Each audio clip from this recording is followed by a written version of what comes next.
Hello, I'm Iain from the Shetland Library. Badge is proof, badge is proof, badge is proof. And I'm here to read the finale of Mr. Gum and the Goblins. For villains and baddies, or baddies and villains, or whatever nasty Rudalali week. With our summer reading challenge at the Shetland Library. This is the part you've all been waiting for, or have you? Did you skip from part 1 to 4? Don't do that. Go back to part 2 and 3. There's 4 parts. 4. 1, 2, 3, 4. You've got to listen to them all, or it won't make any sense. Not that I make much sense at the best of times. So my wife says, and my children, and my dad. Anyway, here we go. Chapter 12. The Fruit Chew of Babylon. I'm the head beekeeper, yelled Mr. Gum as he emerged from the tunnel. This was just his way of saying, I'm the best, for Mr. Gum admired beekeepers tremendously. And why? Because beekeepers are in charge of bees and command them to sting anyone they fancy. Me old Stilton, you know what's really gonna be funky, said Billy William, laughing like a pair of scissors. When this here goblin army attacks the sleeping townsfolk, eh?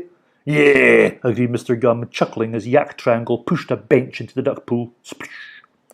'Cause who knows we're coming? No one. And that's what surprise attack's all about.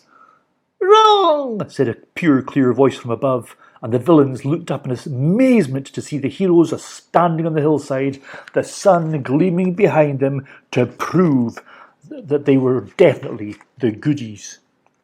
Whoa. This is what a surprise attack's all about, said the Spirit of the Rainbow. Meddlers, shouted Mr. Gum in fury. Burger wizard, do that thing with the burgers. Go. But before Billy could reach for his first missile, Jake was upon him, knocking him flat to the icy ground. Billy's appalling hamburgers spilled out harmlessly on the ground, and the Spirit of the Rainbow swept them away with a broom made by a company called Forces of Good Limited. Yeah, shouted Polly in triumph. Take that, Billy, you unholy lobster. Mr. Gum's getting away, warned Friday. I don't think so, chirruped Mrs. Lovely, and she picked up Alan Taylor and swung him through the air towards that so-called Goblin King. Maximum gingerbread strength, shouted the little biscuit, even though this didn't really mean anything. He landed in Mr. Gum's disgraceful beard and gave a mighty kick at the emerald, sending it flying up into the air. Slowly it flew, turning lazily in the early morning sunlight, and dozens of little round goblin eyes watched it go. Without thinking, Polly reached out her hand and caught it, and dozens of little round goblin eyes turned in her direction. Me emerald, moaned Mr. Gum. Me lovely emerald was rightfully mine, and what I definitely didn't steal off a rich lady in London last year. Shiny thing! The goblins cried eagerly. Shiny thing! Uh-oh, said Polly. Run, child, urged the Spirit of the Rainbow. Where to? Squeaked Polly. Just run, replied the lad calmly, and have faith. When the time is right, you will know what to do. Well, all Polly knew was that a load of scary goblins were coming after her, babbling, Shiny thing! So she turned tail, and off she scooted. At that exact moment, there was a knock at Jonathan Ripple's front door. He went to answer it and was astonished to find there was nobody there. That's strange, he frowned, but then, oh, he remarked, what's this? He bent down to take a closer look. It was a mince pie, lying innocently on the doorstep. A moment later it was gone, just another poor victim of Jonathan Ripple's unstoppable jaws. But then those jaws spotted another mince pie a little further along. In fact, there was a whole trail of them. And soon Jonathan Ripples was on a wild pie chase, scoffing up the tasty little scallywags without a thought of where they might be taking him. It's just like that dream I once had as a boy, he exclaimed happily as he munched. The one about the pies. From behind the Rippleizer 2000, Martin Laundrette watched his plan unfolding. Come on, he mumbled excitedly. He'd hardly slept for days. His hair was all messed up. and he was coated in engine oil and non-biological washing powder. Oh, show that fatty come lately, who's the boss once and for all? He gibbered insanely. Come on! Now Jonathan Ripples was 3 pies away, now 2, and now he spied the very last pie. It was the biggest one of all, and it was perched right in the doorway of the washing machine. As if in a trance, Jonathan Ripples waddled forward. He reached for the pie, and Martin Laundrette crept up behind him, ready to rippleize. Just then, Polly came rushing around the corner, the goblin army snapping at her heels. "Ah, can't goes on no more," she panted. But then she saw the washing machine, and for some reason she remembered the words that were written in the stars. "The fruit chew of Babylon will sort out the truth of it all." And suddenly Polly knew exactly what she had to do. With the last of her strength, she raced for the washing machine, shoved Jonathan Ripples out of the way, and chucked the emerald in through the round doorway. Well, those goblins didn't think twice. They just piled straight in, desperate to get their grabby hands on the shiny green jewel. "Quick, Mr. Ripples, sir, shut the door," cried Polly. "It's too heavy for me, I'm only 9. Brave, greedy Jonathan Ripples slammed the door shut, and Polly started up the machine. Then she took the legendary fruit chew of Babylon from her skirt pocket and popped it in the powder hatch. There wasn't even time to unwrap it. "I hope I've done it right," she prayed, and 2 seconds later, the machine rattled up and down like a baby shaking a wasp's nest. The water turned all the colours of the rainbow, and the trapped goblins whizzed around in the bubbly liquid. Pop! Without warning, a goblin shot from the chute, somersaulted through the air and landed at Polly's feet. Pop! Without warning, another one followed. Pop, pop, pop, pop, pop. That was 5. Pop, pop, poppity, pop, pop, pop, pop, pop, pop. There were absolutely loads of them. Soon all the goblins had been spattered onto the pavement, and there they sat, dazed and blinking in the sunlight. "But somehow they look different," thought Polly. "Where's all the fins and spikes and claws?" Because the goblins were goblins no longer. They were children with rosy cheeks and happy laughing faces. "Thank you, Polly," laughed a boy called Terry, who had once been Captain Ankles. "You saved us." "I used to be liver monk who burped ever so much," said a tiny girl called Caroline. "But now look at me. I'm back to good old Caroline. The fruit chew of Babylon has made everything all right." "What the great fruits are going on?" said Polly in amazement, as the rest of the heroes rushed up, led by David Casserole, the town mayor. "Well done, Polly," he beamed. "You found the 300 children who ran away in September." Chapter 13. The Truth About It All. "See," laughed Terry, "I'm not Captain Ankles at all. These fins and spikes and claws and things, they're not real. They're just costumes." "But why did you behave so bad and pretend to be goblins?" asked Polly in confusion. "I'm ashamed to say it's because we was horrible naughty children," said Caroline, stepping forward with a red face. "We didn't like go to school one bit. And one afternoon, the teachers made us be in a pathetic school play called 300 Goblins Standing Around Doing Nothing," said Alex, who used to be the goblin known as Big Steve. "Only we didn't want to," continued a tall girl called Vicky, previously Soup Dog. "So we ran away to Goblin Mountain still in our costumes," said Eric, Yak Triangle. "And we ran amok and lived like savages, and we acted so wild that eventually we forgot we'd ever been children at all," confessed Brian, Whippy. "And one day Mr. Gum and Billy Williams spied us," said Veronica, Oink Balloon. "And they thought we really were goblins, but then we'd forgotten all our lessons or even how to speak properly, so we just joined their army for a spiteful laugh." "But now the fruit chew of Babylon has made us understand just how important school is," said Terry. "Otherwise we might end up like Mr. Gum or Billy William, who never learned better. But please don't make us go back to our old school. It was just no good." "Children," said Alan Taylor, who'd been listening carefully, "which school were you at?" Dr. Fun's no school of boredom, of course, replied Alex. Yes, I've heard about Dr. Fun's, sighed Alan Taylor.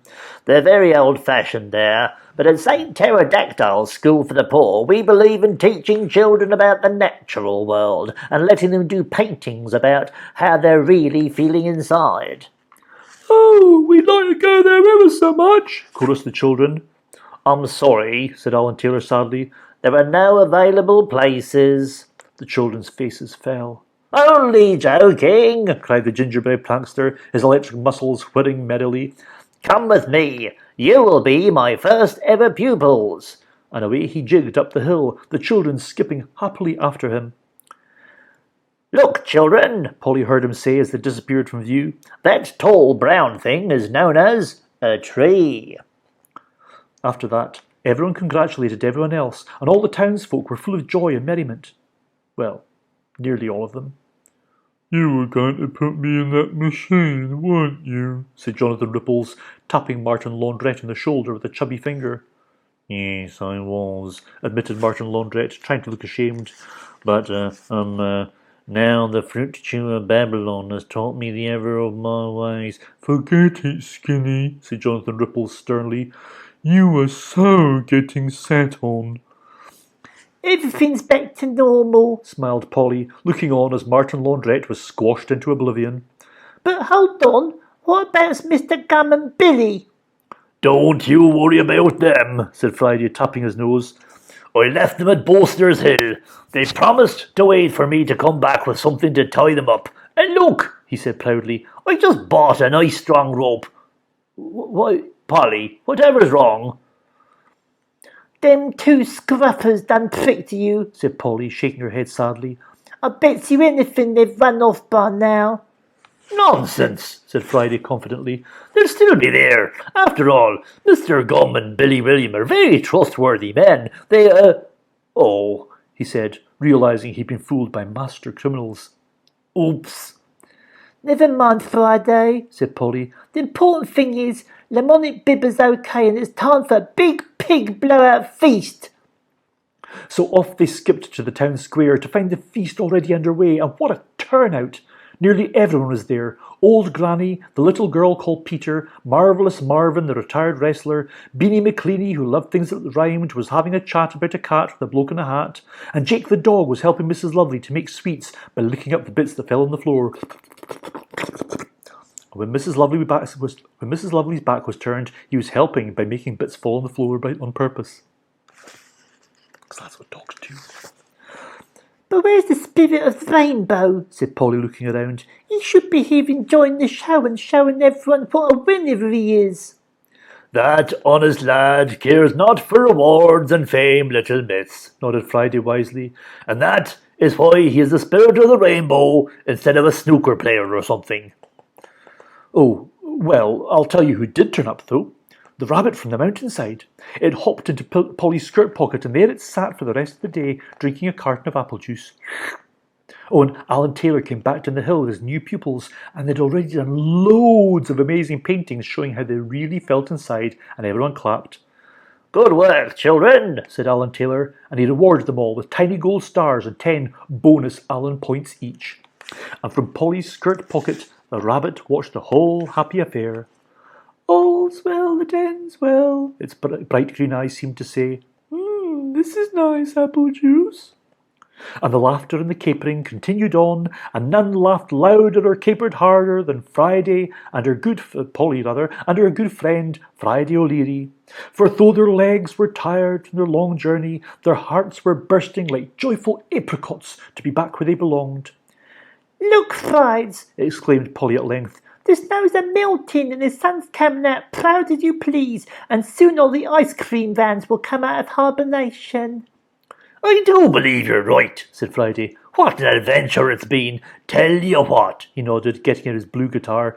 This calls for a song. You'd better hurry it up then, said Polly.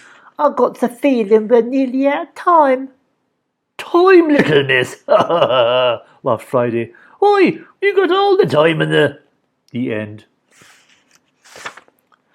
Hello again. You know Polly and Friday aren't the only ones who have adventures in Lamonic Bibber. Old Granny, the oldest woman in town, has been known to get up to some pretty wild stuff too, and while all that goblin malarkey was going on, OG was having quite an adventure of her own. Old Granny's Cardigan Adventure. One cold winter's day, Old Granny awoke in her big brass bed from before the war, had a little sip of sherry from the bottle she always kept by the bedside, and got up. She brushed her false teeth with her false toothbrush, and had a little sip of sherry from the bottle she kept in her bathroom cabinet from before the war. Then she went downstairs, had some cornflakes, and turned on her old TV from before the war. Actually, a lot of things in Old Granny's house were from before the war. I think I'll stop mentioning that now. Then Old Granny had a sip of sherry from the bottle she always kept in the back of the armchair. Then she had a sip of sherry from a little bottle she always kept hidden in the first bottle. Then she phoned her brother, Old Danny, on her huge old-fashioned black telephone. Hello, old Danny, said Old Granny. How are you? Old, said Old Danny. Me too, said Old Granny. Great, isn't it? yes, and I'm always having adventures, replied Old Danny. For instance, this morning I found a penny on the kitchen floor, and last week I found a penny on the kitchen floor. Perhaps it was the same penny, said Old Granny. Perhaps, laughed Old Danny. What an exciting mystery it all is. I haven't had an adventure for ages, said Old Granny wistfully. The last proper adventure I had was in 1978 when I joined that punk rock band. Do you remember? Oh, yes, said Old Danny. Rancid Vomit. What a great band that was. I've got all your records, especially since I'm your brother. Yes, sighed Old Granny. Well, I'd better go now, old Danny, because you live in Australia, don't you? And you're asleep in bed. That's right, said Old Danny. Call me if you have any adventures. Bye. Well, Old Granny sat there for some time having a bit of a daydream. After a while, she decided to go buy some milk, a bag of those special horrible sweets that only old people are allowed to buy, and some more sherry. And that's when the adventure began. I can't find my cardigan, she said in amazement. Where can it be? My goodness, what an adventure. Old Granny must have looked for that cardigan for nearly 3 minutes. But finally she found it. It was lying on the kitchen floor. Just wait till old Danny hears about this, chuckled Old Granny, picking up the telephone once more. He'll have to call me Old Cardigranny. And he did. The end. And that really is the end of the book. This has been Mr. Gum and the Goblins by the wonderful Andy Stanton. Not a homeless-looking, strange, hairy man with a large beard, wild, swivelling eyes and glasses. Andy Stanton.